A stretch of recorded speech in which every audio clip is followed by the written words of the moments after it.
Selamat datang di podcast NFL pertama di Indonesia. Baik, sama gue pada host kalian di Zero Note Podcast. Kita kembali di episode ke-6 ya sekarang ya? 6 ya? 6. Iya, Sudah 6. 6. Berarti, tuh kan, ini episode udah ke-6 nih, pre-season. Berarti, ini kan divisi di NFL ada 8. Nah, 2 episode lagi habis itu season mulai. Kan? Gak mulai. berasa kan? Kemarin aja udah pre-season ya, udah satu Ah, pre-season. kemarin aja udah pre-season tuh. Jadi, kalau udah pre-season ya musim NFL bentar lagi mulai nanti pas awal September. Jadi jangan lupa kita udah selalu bilang langsung klik join di tombol samping subscribe kita. Nah itu biar kalian gak ketinggalan sama berita NFL di Indonesia, karena kalau kalian jadi mega fans langsung dapet inilah, dapet privilege-nya. Bisa nonton review, weekly review kan. Kalau udah tau kan pasti kan kita kalau setiap musim ada weekly review. Nah dapat aksesnya 2 hari lebih cepat daripada kita upload biasanya. Nah jadi daripada lu ketinggalan nih berita NFL, kalau ada ketinggalan berita NFL satu doang udah ketinggalan jauh deh. Nah jadi Wah, parah. ya ketinggalan jauh banget. Jadi langsung aja klik join, cuman 10.000 per bulan, bayarnya gampang. Udah banyak caranya buat bayar online. Jadi langsung aja klik join di samping tombol subscribe. Nah, biar dapat akses 2 hari lebih cepat. Nama kalian di sampingnya nanti ada logo NFL Fans Indonesia, terus juga pakai emoji kocak NFL ya. Jadi langsung klik join. Nah, jadi ini kita bakal bahas NFC South bareng Oka. Jadi Boys. langsung aja ya kita mulai. Tapi sebelum mulai nih, tadi kan si Oka udah sempet bilang ya, kemarin udah preseason nih. Nah, nih preseason udah selesai ya di week pertama. Tapi ini kan jadwal yang di ini ya, sorry ya, gue nggak jadwal semua nih yang di NFL Network. Sebenarnya jadwalnya lebih banyak. Nah, Kak, tim lu nih, kita bahas tim jagoan kita sendiri ya. Ya. Karena kalau yang Terlalu lebih banyak kalau dibahas, kalau misalkan bahas tuh satu. Nah, kalau bahas yang per match nanti pas weekly review pastinya ya kan. Nah, Kak, dari tim lu Texans gimana? Kalau lu lihat dari week 1 preseason. Kemarin Texans melawan New Orleans Saints di week 1 dari preseason dan kemarin menang. 16-13 atau 19-16 gitu. Dan kemarin tuh ya kayak touchdown di fourth quarter gitu loh, kayak ada game winning touchdown-nya. So far yang gue lihat dari Texans ada 3 poin yang bisa gue ambil. Pertama, Apa tuh? untuk posisi running back, gue rasa Dameon Pierce akan start dari week 1. Coba? Dameon Pierce. Oh, Dameon Pierce ya. Ya, rookie-nya Texans musim ini. Dameon Pierce ya, nggak salah ya? Dameon ya, nggak salah ya? Dameon Pierce dari Florida. Oh iya. Terus? Poin kedua, kalau misalkan Stingley bener-bener bisa fulfill the potential, dia dan Jalen Pitre akan jadi unit secondary salah satu yang paling bagus in the rookie class. Oke. Iya, dua-duanya. Karena gue kemarin nontonin Jalen Pitre juga, kemarin mainnya gila sih. Itu dia main all over the place, dia lari ke sana kemari gitu, kayak orang setanan. Itu kalau misalkan pas di tip ball sama Ian Book, yang lemparan Ian Book itu, kalau misalkan nggak ada Tremont Smith, itu dia udah dapat interception. Oke. Dan poin 3, tema dari tim dari Lovie Smith ini adalah defense. Karena Lovie Smith juga terkenal sebagai salah satu pionir defense yang paling revolusioner di NFL, yaitu namanya Tampa 2. Dulu dia jadi defensive coordinatornya dari Tampa Bay Buccaneers yang akan kita bahas nanti pas episode ini. Oke. Dan kemarin udah mulai kelihatan skema dari Lovie Smith itu seperti apa, udah mulai banyak cover 2, udah mulai banyak linebacker yang tipe-tipenya lumayan hybrid. Itu adalah tipe-tipe kesenangannya dari Lovie Smith, dan kemarin emang working in the perfect place banget sih. Jadi gue emang udah optimis dari awal kalau misalkan Lovie Smith itu bisa balikin defense Texans jadi at least kayak mid 2010s waktu JJ Watt masih in the prime. Oke. Nah, tim gue kemarin lawan Seahawks, ternyata match-nya lumayan seru. Terus menangnya di detik-detik terakhir udah kayak season aja tuh kemarin. Menang Steelers 33-25. Gue juga ada 3 poin yang gue ambil. Yang pertama, ini battle QB1-nya makin seru, walaupun sebenarnya udah jelas-jelas Trubisky yang bakal jadi QB1. Tapi yang gua mau bahas ini ya, khususnya rookie ini ya, yang bakal jadi penggantinya Big Ben ya, si itu Kenny Pickett. Nah, Kenny kemarin gue liat Kenny Pickett mainnya ternyata lumayan ya. Main Not bad juga lah. ya. Oke. Tapi kan baru satu match ya kan. Itu kan juga kemarin juga Kenny Pickett dikasih full start main di second half. Nah, tapi kan second half kan biasanya ya starter lawannya juga udah mulai diganti yang di bawah-bawah kan. Terstringer lah. Nah, tapi yang gue dari Kenny Pickett dia sering gerak ya di keluar dari pocket, terus lemparnya juga kemarin sih lemparnya masih belum berani long pass ya, masih short pass terus, tapi ya efektif. Kemarin itu Kenny Pickett kalau nggak salah 13 komplit dari 15 kali passing kalau nggak salah ya. Tapi yardnya kecil, cuma 90-an, tapi 2 touchdown. Nah, jadi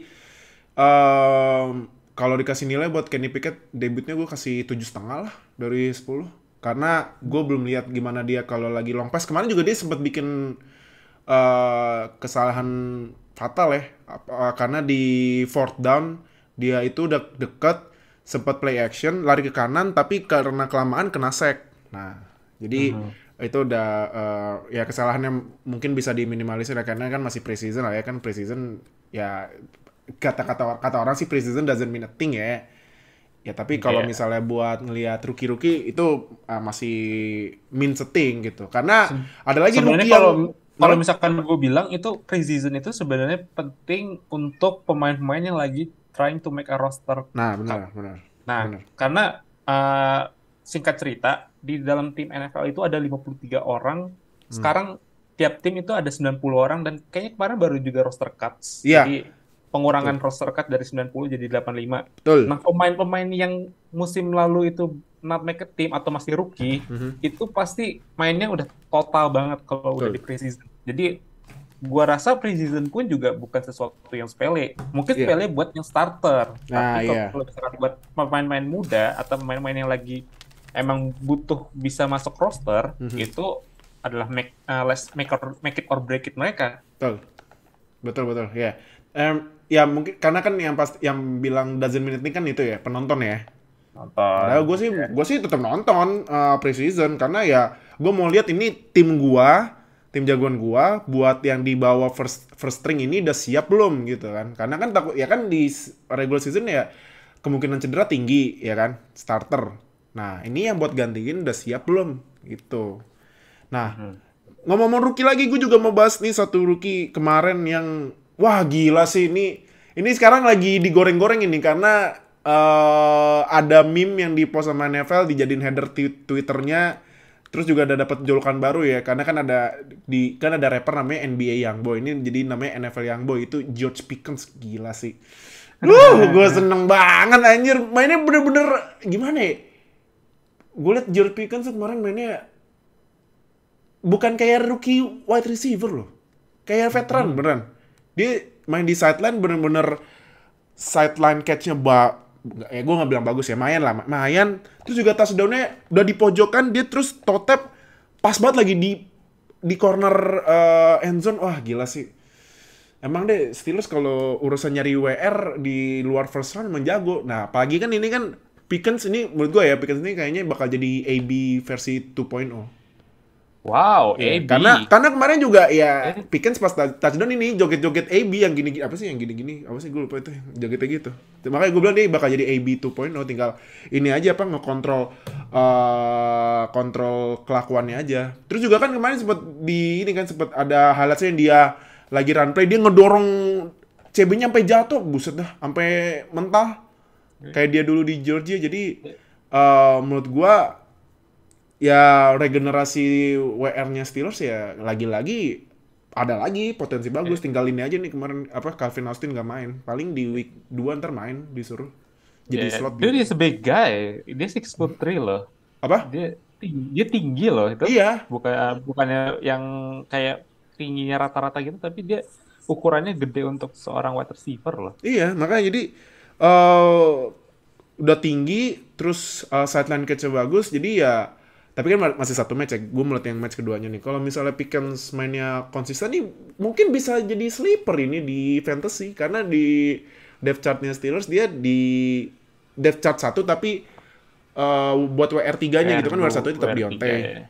WR2-nya Claypool. Nah, WR3-nya yang depth chart pertamanya si Pickens. Jadi ini harus diperhatiin nih. Apakah NFL akan jadi norm sebuah koneksi bernama Pickett to Pickens? Nah, itu bisa jadi, kayaknya sih bisa. Tapi kan kalau menurut gua kayaknya Pickett baru bisa full starter ya, tunggu Trubisky hancur ya, atau mungkin tahun depan. Tapi week berapa kira-kira? Kayaknya week tengah-tengah deh. Pickett bakal start deh. Kayaknya ya. Nah, tapi kalau misalnya Pickett udah full starter, wah ini bisa bahaya ini. Duo Pickett pick. Ya, asal jangan kena pick six aja tuh, kena pick sama lawan. Itu pick. Iya, sama terakhir kalau defense sih ya defense gue nggak ada komentar ya, karena emang ya depth chart-nya udah segitulah ya. Paling yang satu ada ini dari offense lagi, ada RB-nya yang mungkin bisa jadi backup atau ini ya, buat ngisi kalau misalnya Najee Harris capek, itu si namanya Jalen Warren nomor 30 ngambil nomor James Conner.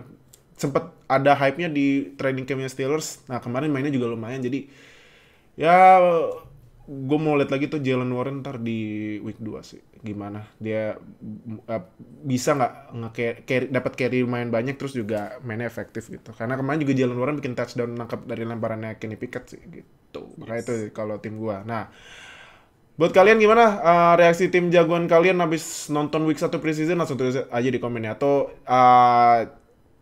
bahas di Telegram. Jangan lupa semua sosial media kita udah kita tulis di deskripsi video ini. Langsung join aja, gak usah malu-malu, karena NFL season 2022 udah mau mulai. Langsung aja join, gak usah malu-malu ya. Ngapain sekarang malu-malu? Sekarang udah zamannya malu-maluin gitu kan. Jadi udah langsung aja join Telegram ya. Oke. Jadi langsung aja kita masuk ke NFC South. Nah, ini si kambing ini yang tidak pernah kapan sih lu pensiun? Udah nape? Aduh. Nah, tapi ini ya, ada berita buruknya buat Brady nih. Nah, apa tuh? 3 starter inside online OL-nya. Inside OL tuh berarti guard sama center ya. Kan 3, berarti kan left guard, center sama right guard. Left guard-nya pensiun, Ali Marpet. Yes. Centernya Ryan Jensen cedera parah. Ya kan? Right guard-nya pergi. Gue lupa pergi ke tim mana gitu. Nah, itu dia kalau nggak salah isi Alex Kappa pindah ke Dolphins. Nah, iya, Alex Kappa ya. Nah, menurut lu ini kan kalau menurut gue ini defense bakalan nyerang bagian dalamnya OL. Menurut lu ini Brady musim ini bakalan jeblok apa enggak? Karena 3 OL andalannya bagian inside udah pada pergi sama yang cedera gitu. Untuk Ryan Jensen gue belum baca seberapa parah cederanya ya, but he will be sidelined at least like a couple of weeks katanya. Cuman kalau diagnosanya udah keluar ya berharap aja tidak terlalu lama. But the depth chart pasti akan hurt a lot ya, dengan berbagai macam departure dari inside offensive line-nya dari Buccaneers, terutama untuk Brady juga. Brady sangat butuh good to great offensive line.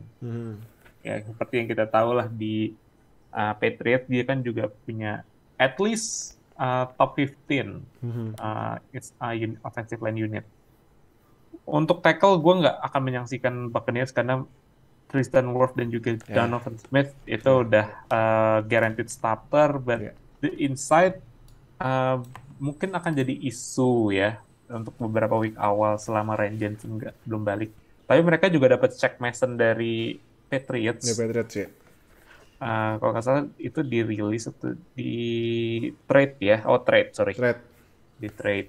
Jadi won't be too much of a bad thing lah ya. Jadi nggak akan sampai separah itu efeknya, karena udah ada penambalnya juga. Shaq Mason is a good offensive line, dan Ryan Jensen hopefully will be back in a couple of weeks. But I don't know, gue ngerasa kayak draft-nya mereka kemarin juga agak termasuk underwhelming. Mereka kayak lebih ke tambal sulam aja sih untuk beberapa posisi, kayak beberapa posisi yang dianggap cukup quote unquote tua. Itu mereka ngedraft pemain-pemain yang bisa jadi backup gitu. Terutama juga mereka draft running back juga untuk tambahan lagi. But I don't think it will change the fact that Tampa Bay Buccaneers bakal tetap jadi unggulan di NFC South. Oke. Nah, kemarin Brady dapat weapon baru ya, ini nih. Julio Jones. Nah, Julio Jones. menurut lo datangnya Julio Jones ini bakal ningkatin offense-nya Bucks gak? Efektif, lebih efektif, I don't think so. Julio Jones udah bukan Julio Jones yang zaman dulu lagi. Yang 5 tahun lalu itu basically torch the entire Patriots defense di Super Bowl. Itu udah bukan Julio Jones lagi. Tapi mereka tetap punya Mike Evans dan Chris Godwin sih, jadi Julio Jones bisa jadi WR3 atau jadi situational wide receiver aja. So ya nggak akan mengubah banyak keadaan dengan adanya Julio Jones. Oke. Nah, tim selanjutnya. Belum. Satu lagi. Nah, Oke. defense Bucks ya. Lu lihat kan ini ada ya walaupun musim kemarin Devin White rada menurun nih karena sempat cedera nggak salah Devin White ya. Iya, Tapi ada. LaVonte David kemarin mainnya keren banget. Nah, tapi menurut lu nih defense-nya Bucks ini dari defensive line kan udah banyak banget ya. Nggak banyak juga sih, ada Vita Vea kan yang main dapat kontrak baru ya kan, terus ada second year-nya si Joe Tryon Soyinka itu kan. Iya, Tapi kan Ndamu Kosong kan kalau nggak salah Ndamu Kosong sudah ini nggak lanjut ya di Bucks ya. free agent dia sekarang. Free agent kan. Nah, dari defensive line, linebacker sama defensive back, menurut lu yang mesti di-upgrade apa nih dari musim kemarin? Karena kan musim kemarin kalau dilihat-lihat defense Bucks sempat nurun nih. Nah, Iya. kalau menurut Karena yang mesti di-upgrade musim yang mana? lalu itu beberapa pemain inti mereka juga sempat cedera. Salah satunya yang udah bilang tadi, Devin White, itu juga sempat cedera. Dan ya, you don't expect it to be that, being a number one unit in defense juga sih every season. Gua rasa selain Vita Vea, secara depth chart defensive lineman dari Buccaneers itu juga tetap butuh peningkatan. Makanya mereka kemarin juga draft Logan Hall di second round di Houston. Wow, oke. Dan itu juga salah satu upaya mereka untuk menambal sulam dari defensive line mereka yang udah mulai dimakan usia. Karena selain ada Vita Vea juga ada William Golston yang juga long time starter dari Buccaneers. Gue lupa apakah dia yang sisa-sisa dari Buccaneers zaman-zamannya Jameis Winston yang udah dulu banget. Tapi gue harus cek lagi. Sama mereka juga dapat Akeem Hicks dari Bears. So ya nggak akan seberingas musim lalu sih gua rasa untuk defensive line-nya. Mungkin Vita Vea tetap akan jadi salah satu run stopper terbaik di NFL. But the rest mungkin harus butuh improvement dari posisi defensive end terutama. Oke. Nah, tim selanjutnya. Nah, ini nih Saints yang kemarin abis ngedraft Chris Olave dari Ohio State ya. Nah, ini weaponnya nih, offense-nya Jameis Winston, QB, Alvin Kamara, running back, dan 3 WR-nya. Aduh, nih. Michael Thomas, Chris Olave, sama Akamsi ya. Iya. Nah, Jarvis Landry. Menurut lo, apakah nih si kocak ini nih, si lawak ini Jameis Winston yang videonya suka di sosial media selalu bikin ngakak nih, bisa nggak nih bawa Saints ke playoff? Dengan adanya Buccaneers sih akan lumayan sulit ya. Mungkin wildcard bisa karena musim lalu juga pas Winston juga sempat masih sembuh, masih healthy, mereka juga rekornya 6-2 atau 5-2. Mhm. Jadi ya adalah chance-nya mereka. Secara tim juga mereka juga nggak banyak berubah, kecuali untuk Jarvis Landry sama Chris Olave juga. Sama Ya. mereka juga draft offensive tackle Trevor Penning. eh Defense-nya gue rasa akan tetap as good as before. Jadi nggak akan terlalu khawatir sama defense. Maybe untuk posisi defense, untuk posisi inside linebacker kali ya. Kalau misalkan Demario Davis cedera, Mhm. ganti mereka, Nah, di gantinya defense tuh nih. juga nggak gantinya juga kurang Iya. memadai lah dibandingkan untuk posisi lain kayak edge rusher ataupun defensive back. Mhm. eh Ah, oh iya kemarin mereka dapat Akamsi lagi selain Oh Jarvis iya, Landry, Tyrann Matthew. mereka juga dapat Honey Badger, Oh iya ya. Tyrann Mathieu dari Chiefs yang jadi free agent. Mhm. Jadi itu salah satu W juga buat mereka karena mereka butuh pemain yang bisa jadi leader di defense mereka dan Tyrann Mathieu adalah salah satu leader untuk posisi secondary. Mhm. The rest akan tergantung juga di Jameis Winston. Karena Jameis Winston adalah kunci di sini apakah Saints bakal go far or not. Karena kita tahu ketika dia healthy, kemarin juga Saints in record wise emang bagus. Iya. If they can stay healthy, they can keep the trend positive, gua rasa mereka bisa at least go to divisional round. Kalau nggak salah ini ya, kemarin juga Jameis Winston juga Jameis Winston masih sembuh sempat ngalahin Bucks kan ya? Gue perlu cek lagi kalau itu ya. Tapi kayak kalau nggak salah iya deh ya. Mhm. Ah, Nah, jadi mungkin kalau misalnya kalau misalnya Saints bisa ngalahin Bucks 2 kali semusim lagi sih potensi masuk playoff-nya lumayan gede ya, tapi kan ya pas masuk playoff udah beda lagi ya. Iya. Ya, sebenarnya kan juga kunci Saints saat ini selain Winston juga ada di defense. Apakah defense-nya bisa keep up the trend atau justru malah musim ini jatuh lagi gitu.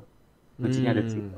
Oke. Nah, next team. Nah, ini nih. Kemarin kan Falcons di first round draft ini ya, Drake London dari USC ya. Terus sekarang berdua nih senjata mudanya Falcons nih sama Kyle Pitts. Nah, tapi QB-nya nih gimana ya abis ditinggalin Matt Ryan ya kan? Nah, sekarang QB-nya ada nih berdua nih. Marcus Mariota sama Desmond Ridder. Menurut lu starternya siapa? Ya walaupun sebenarnya ketahuan tapi menurut lu starternya siapa? Karena kemarin Ya, Desmond Ridder sebenarnya mainnya juga lumayan.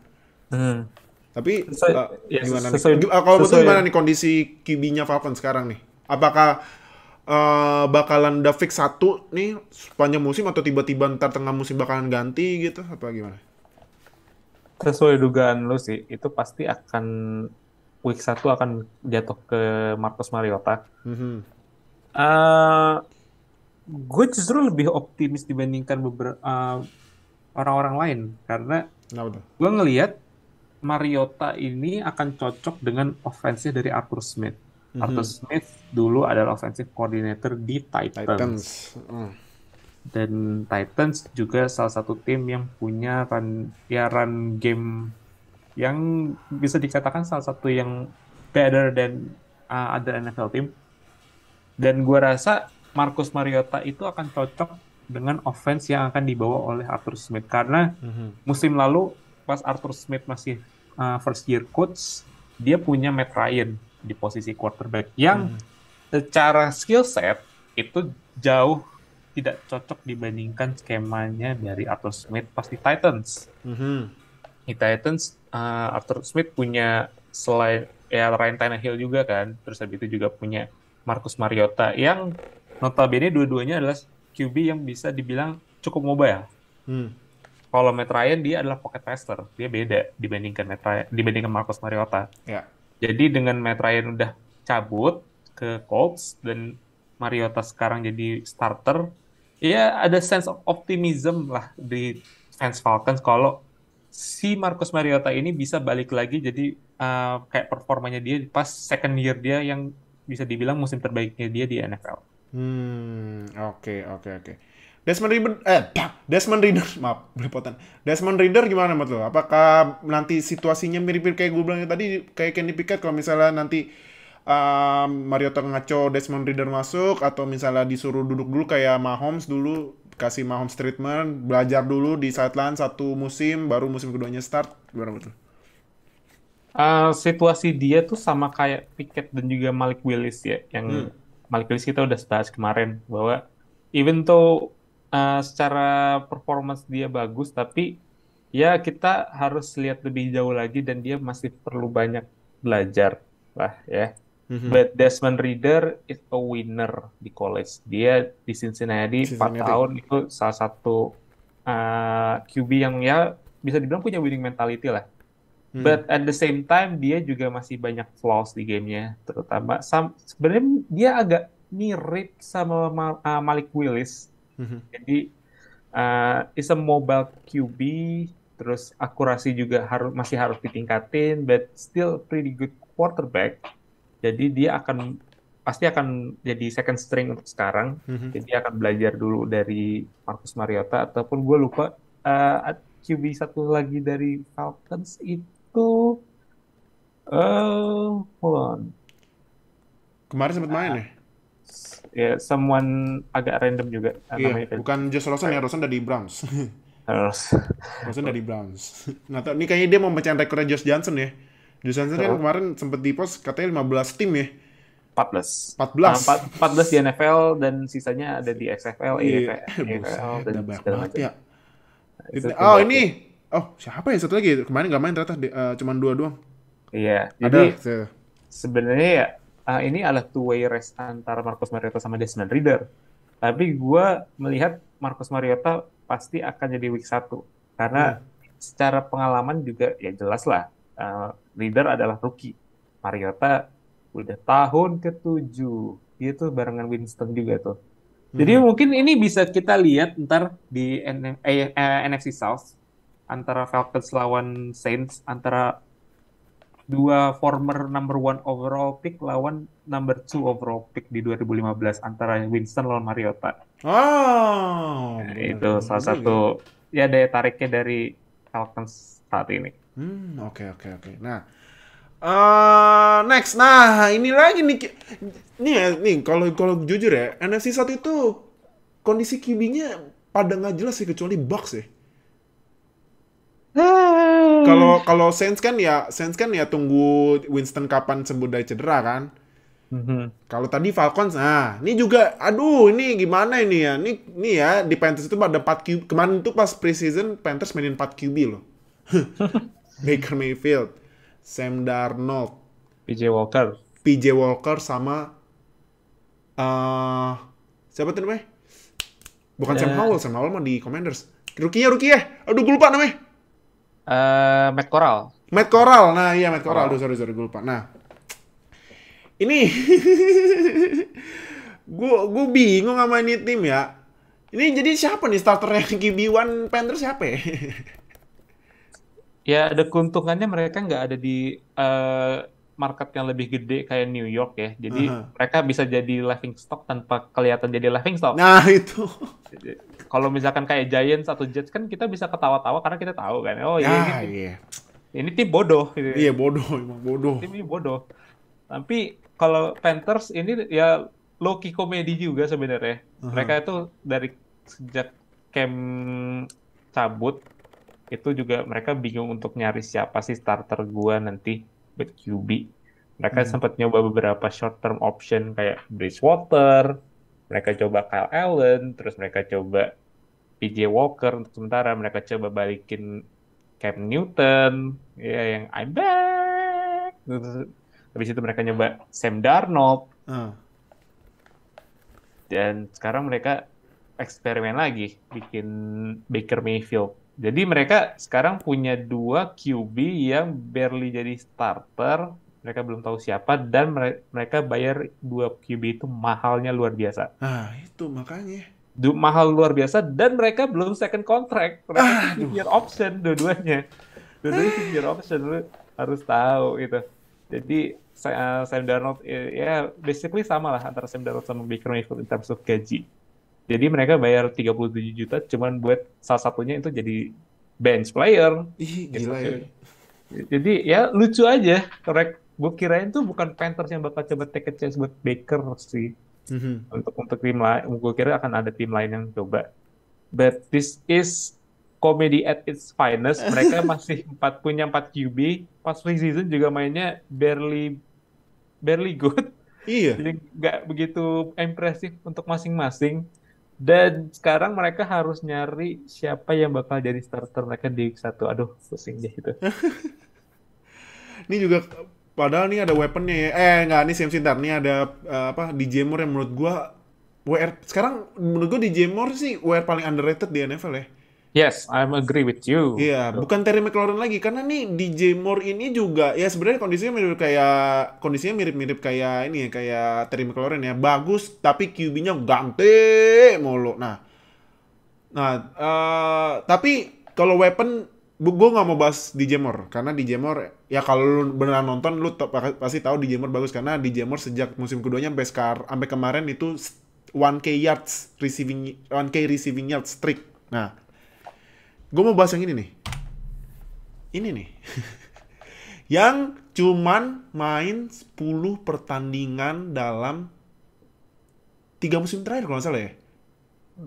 Ya 2022 dua musim. Iya, dalam 2 musim dia, terakhir ya.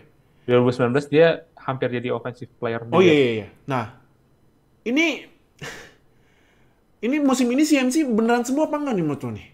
Apalagi nih buat para fantasy manager yang setiap sebelum musim pasti kan langsung pada kena gorengan, ambil CMC di first round karena dia dual threat, bisa nangkep, bisa lari, jago, gocek, tahu-tahu cedera, cuman 10 kali main dalam 33 pertandingan dalam 2 musim terakhir. Nah, menurut lu nih CMC bakalan beneran sehat gak kayak musim dia rookie tahun 2018 nggak salah dia rookie ya?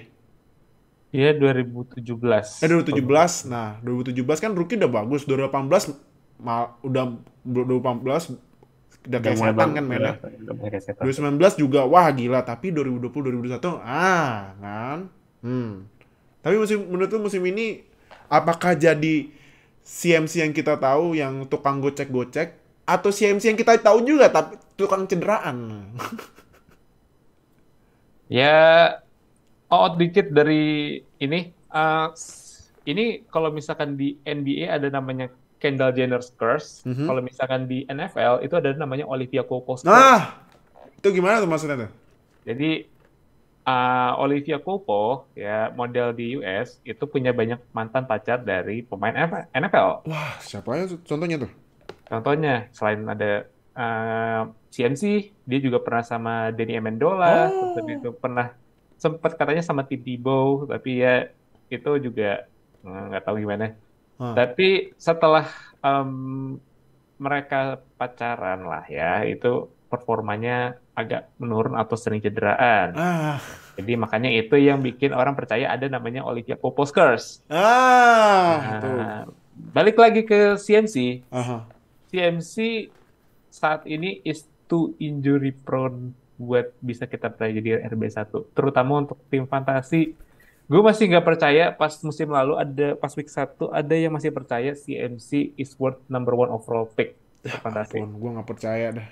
Gue sebagai salah satu peserta di Fantasy League-nya itu juga gue cuma tepuk tangan sih, wah gila, lo berani gitu lo mau nyobain. Draft first overall pick buat CMC yang musim lalu juga cedera parah, 2020 dan 2021 juga makin-makin. Dan mungkin saat ini Panthers akan lebih banyak kasih kepercayaan buat Chuba Hubbard. Backupnya ya? Yang jadi backupnya CMC. Dan in a smaller sample size musim lalu juga Chuba Hubbard juga salah satu RB yang solid as a rookie. musim ini ya mereka expect Chuba Hubbard untuk carry more load lah. Kalau misalkan CMC bakal sering-sering cedera lagi. Jadi mereka akan cukup percaya terhadap Chuba Hubbard, dan buat para fantasy manager itu juga salah satu bet yang cukup menarik untuk diambil. Seorang Oke. Chuba Hubbard.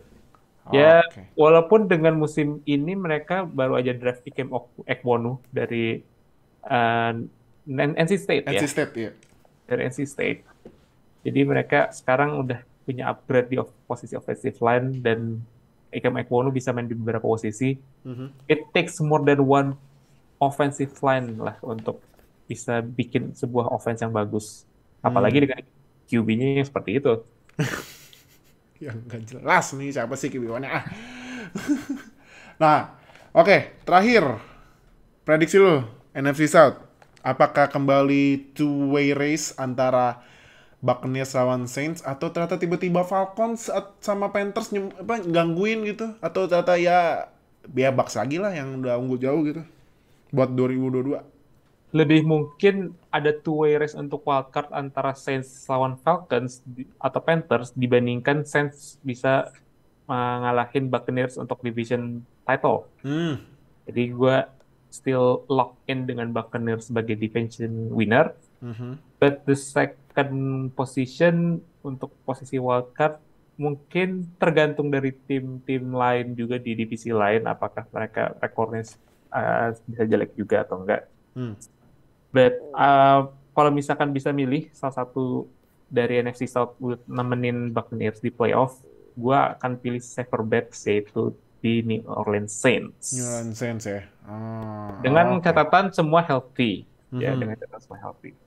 Oke. Nah, itu jadi podcast kita bahas NFC South. Kalau kalian gimana prediksinya buat NFC South? Siapa yang bakal juara NFC South? Dan siapa yang bakalan masuk playoff juga yang nemenin Buccaneers? Kok Buccaneers? Langsung Buccaneers aja. Maksudnya yang juara NFC South. Apakah yang juara NFC South sendirian doang yang masuk playoff? Langsung tulis aja di komen ya. Terus juga yang tadi gue bilang di awal, musim NFL mau mulai, daripada lu nonton sendirian. Tadi nonton sendirian bilangnya, emang ada yang nonton NFL di Indonesia? Ada bang, Waduh. ada. Ketinggalan dari kapan itu? Gak cuman yang nonton bola, basket, badminton doang yang rame. NFL juga rame sebenarnya. Cuman ya karena nggak ada temennya, dikiranya nggak ada yang nonton. Sebenarnya banyak. Makanya langsung join Telegram kita. Kita udah tulis semua link sosial media kita di deskripsi video ini. Langsung aja join semuanya, gak usah malu-malu. Karena sekarang zamannya malu-maluin daripada malu-malu. Kalau malu-malu nggak punya temen ntar ya. Takutnya. Jadi thank you Oka udah join, thank you semuanya yang udah nonton dan dengerin di Spotify. Sampai ketemu sampai ketemu minggu depan di episode ke-7. Habis itu episode ke-8. Habis itu minggu depan weekly review.